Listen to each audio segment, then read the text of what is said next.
പ്രിയപ്പെട്ട വിദ്യാർത്ഥികളെ, ഇന്നത്തെ വീഡിയോയിൽ നമ്മൾ ഇന്ത്യൻ സമ്പദ് വ്യവസ്ഥ വിവിധ മേഖലകളിലൂടെ എന്ന് പറയുന്ന 9ാം ക്ലാസ്സിലെ സോഷ്യൽ സയൻസ് ചാപ്റ്റർ ആണ് ഡിസ്കസ് ചെയ്യാൻ പോകുന്നത്. ആ ചാപ്റ്ററിലെ പ്രധാനപ്പെട്ട ചോദ്യങ്ങളിലൂടെ നമ്മൾ ഇന്ന് കടന്നു പോകും. ഇതൊരു റിവിഷൻ ആയിട്ട് നിങ്ങൾക്ക് കണക്കാക്കാം. നമുക്ക് ചോദ്യങ്ങളിലേക്ക് പോകാം. ആരോഗ്യം, വിദ്യാഭ്യാസം തുടങ്ങി വിവിധ സേവന പ്രവർത്തനങ്ങൾ ഉറപ്പുവരുത്തുന്ന മേഖല ഏതാണ്? ആരോഗ്യം, വിദ്യാഭ്യാസം തുടങ്ങിയ സേവന പ്രവർത്തനങ്ങൾ ഉറപ്പുവരുത്തുന്ന മേഖല ഏതാണ്? ഉത്തരം സേവന മേഖലയാണ്. ഇത് തൃതീയ മേഖല എന്നും അറിയപ്പെടുന്നു. തൃതീയ മേഖല അഥവാ സേവന മേഖല. താഴെ തന്നിരിക്കുന്നവയിൽ തെറ്റായ പ്രസ്താവന തിരഞ്ഞെടുത്ത് എഴുതുക. ഒന്നാമത്തെ പ്രസ്താവന വ്യവസായം, നിർമ്മാണം എന്നിവയുമായി ബന്ധപ്പെട്ട സാമ്പത്തിക പ്രവർത്തനങ്ങൾ ദ്വിതീയ മേഖലയിൽ ഉൾപ്പെടുന്നു. പ്രാഥമിക മേഖലയിൽ ഉൽപ്പന്നങ്ങൾ അസംസ്കൃത വസ്തുക്കളായി ഉപയോഗിച്ചുകൊണ്ട് ഉൽപ്പന്നങ്ങൾ നിർമ്മിക്കുന്ന പ്രവർത്തനങ്ങൾ നടക്കുന്നത് ദ്വിതീയ മേഖലയിലാണ്. കൃഷി ദ്വിതീയ മേഖലാ പ്രവർത്തനത്തിന് ഉദാഹരണമാണ്. വ്യവസായ പ്രവർത്തനങ്ങൾക്ക് പ്രാധാന്യം നൽകുന്നതിനാൽ ദ്വിതീയ മേഖലയെ വ്യാവസായിക മേഖല എന്നും വിളിക്കുന്നു. ഇതില് തെറ്റായിട്ടുള്ള പ്രസ്താവന ഏതാണെന്നാണ് ചോദ്യം. ഉത്തരം മൂന്നാമത്തെ പ്രസ്താവന മാത്രമാണ് തെറ്റ്. കൃഷി ദ്വിതീയ മേഖലാ പ്രവർത്തനത്തിന് ഉദാഹരണമല്ല, കൃഷി പ്രാഥമിക മേഖലയ്ക്ക് ഉദാഹരണമാണ്. വ്യവസായം, നിർമ്മാണം എന്നിവ ദ്വിതീയ മേഖലയിൽ ഉൾപ്പെടുന്നു. അതേപോലെ പ്രാഥമിക മേഖലയിലെ ഉൽപ്പന്നങ്ങളാണ് ദ്വിതീയ മേഖലയിൽ അസംസ്കൃത വസ്തുക്കളായി ഉപയോഗിക്കുന്നത്. വ്യവസായങ്ങൾക്കാണ് ദ്വിതീയ മേഖല പ്രാധാന്യം നൽകുന്നത്. ഇത് വ്യാവസായിക മേഖല എന്നും അറിയപ്പെടുന്നുണ്ട്. അടുത്ത ചോദ്യം, ഗതാഗതം, വാർത്താവിനിമയം, വാണിജ്യം, വ്യാപാരം എന്നീ പ്രവർത്തനങ്ങൾ ഏത് മേഖലയ്ക്ക് ഉദാഹരണമാണ്? ഗതാഗതം, വാർത്താവിനിമയം, വ്യാപാരം, വാണിജ്യം എന്നീ പ്രവർത്തനങ്ങൾ ഏത് മേഖലയ്ക്ക് ഉദാഹരണമാണ്? ഉത്തരം സേവന മേഖലയ്ക്ക് ഉദാഹരണമാണ്. കൃഷി, കന്നുകാലി വളർത്തൽ, മത്സ്യബന്ധനം തുടങ്ങിയവ ഏത് സാമ്പത്തിക പ്രവർത്തനത്തിന് ഉദാഹരണമാണ്? ഉത്തരം കൃഷി, കന്നുകാലി വളർത്തൽ, മത്സ്യബന്ധനം തുടങ്ങിയവ പ്രാഥമിക മേഖല അഥവാ കാർഷിക മേഖലയ്ക്ക് ഉദാഹരണമാണ്. താഴെ തന്നിരിക്കുന്നവയിൽ നാഷണൽ സ്റ്റാറ്റിസ്റ്റിക്കൽ ഓഫീസിനെ സംബന്ധിച്ച് ശരിയായവ ഏതൊക്കെയാണ്? 2019 രൂപീകരിച്ചു. ഇന്ത്യയിലെ ദേശീയ വരുമാനം ഉൾപ്പെടെയുള്ള സാമ്പത്തിക സ്ഥിതിവിവര കണക്കുകൾ ശേഖരിക്കുകയും വിശകലനം ചെയ്യുകയും പ്രസിദ്ധീകരിക്കുകയും ചെയ്യുന്ന കേന്ദ്ര ഗവൺമെന്റ് സ്ഥാപനമാണ് NSO. സാമ്പത്തികാസൂത്രണം രൂപീകരിക്കുന്നു.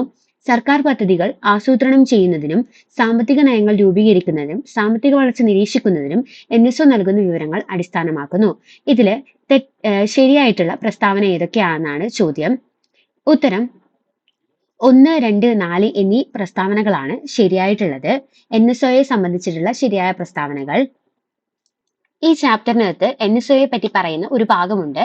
മുമ്പ് നിലനിന്നിരുന്ന സെൻട്രൽ സ്റ്റാറ്റിസ്റ്റിക്കൽ ഓഫീസും നാഷണൽ സാമ്പിൾ സർവേ ഓഫീസും NSSOയും ചേർന്ന് 2019 രൂപീകൃതമായതാണ് നാഷണൽ സ്റ്റാറ്റിസ്റ്റിക്കൽ ഓഫീസ്. പഴയ SCRTയിൽ CSO ആണ് ദേശീയ വരുമാനം ഉൾപ്പെടെയുള്ള കാര്യങ്ങൾ കണക്കാക്കുന്നത്. പക്ഷേ ഇപ്പോ NSO ആണ് കണക്കാക്കുന്നത്. ഇത് 2019 രൂപീകൃതമായത്.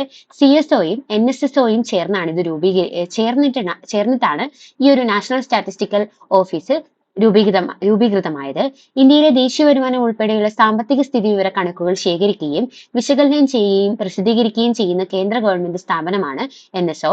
സാമ്പത്തിക നയങ്ങൾ രൂപീകരിക്കുന്നതിനും സർക്കാർ പദ്ധതികൾ ആസൂത്രണം ചെയ്യുന്നതിനും സാമ്പത്തിക വളർച്ച നിരീക്ഷിക്കുന്നതിനും NSO നൽകുന്ന വിവരങ്ങൾ അടിസ്ഥാനമാക്കുന്നു.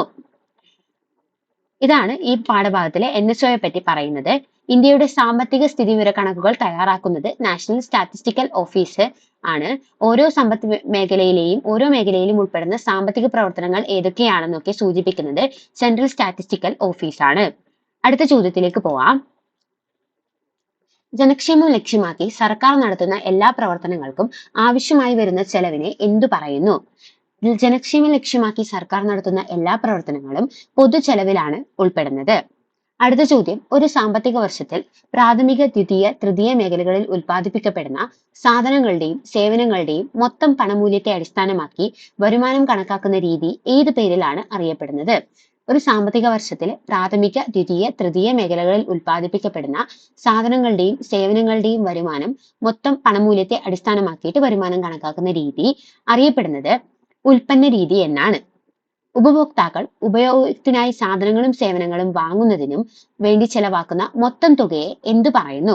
ഉത്തരം ഉപഭോഗ ചെലവ്. ഒരു സാമ്പത്തിക വർഷത്തിൽ രാജ്യത്തിന്റെ ആഭ്യന്തര അതിർത്തിക്കുള്ളിൽ ഉൽപ്പാദിപ്പിക്കപ്പെടുന്ന സാധനങ്ങളുടെയും സേവനങ്ങളുടെയും ആകെ പണമൂല്യത്തെ എന്ത് പറയുന്നു? ഒരു സാമ്പത്തിക വർഷത്തിൽ രാജ്യത്തിന്റെ ആഭ്യന്തര അതിർത്തിക്കുള്ളിൽ ഉൽപ്പാദിപ്പിക്കപ്പെടുന്ന സാധനങ്ങളുടെയും സേവനങ്ങളുടെയും ആകെ പണമൂല്യത്തെ മൊത്ത ആഭ്യന്തര ഉൽപ്പന്നം എന്നാണ് പറയുന്നത്. രാജ്യത്തിന്റെ കയറ്റുമതി മൂല്യവും ഇറക്കുമതി മൂല്യവും തമ്മിലുള്ള വ്യത്യാസമാണ് ഡാഷ് എന്നറിയപ്പെടുന്നത്. രാജ്യത്തിന്റെ കയറ്റുമതി മൂല്യവും ഇറക്കുമതി മൂല്യവും തമ്മിലുള്ള വ്യത്യാസത്തെ അറ്റ കയറ്റുമതി എന്നാണ് പറയുന്നത്. ഇത്രയുമാണ് ഇന്നത്തെ ചോദ്യങ്ങള്. ഈ ചോദ്യങ്ങളൊക്കെ നിങ്ങൾക്ക് ഉപകാരപ്പെട്ടു എന്ന് വിചാരിക്കുന്നു. ഈ വീഡിയോ നിങ്ങൾക്ക് ഇഷ്ടപ്പെട്ടെങ്കിൽ തീർച്ചയായിട്ടും സബ്സ്ക്രൈബ് ചെയ്യുക. വീഡിയോയെക്കുറിച്ചുള്ള അഭിപ്രായങ്ങൾ അറിയിക്കുക. നമുക്ക് അടുത്ത വീഡിയോയിൽ കാണാം. അതുവരേക്കും ബൈ.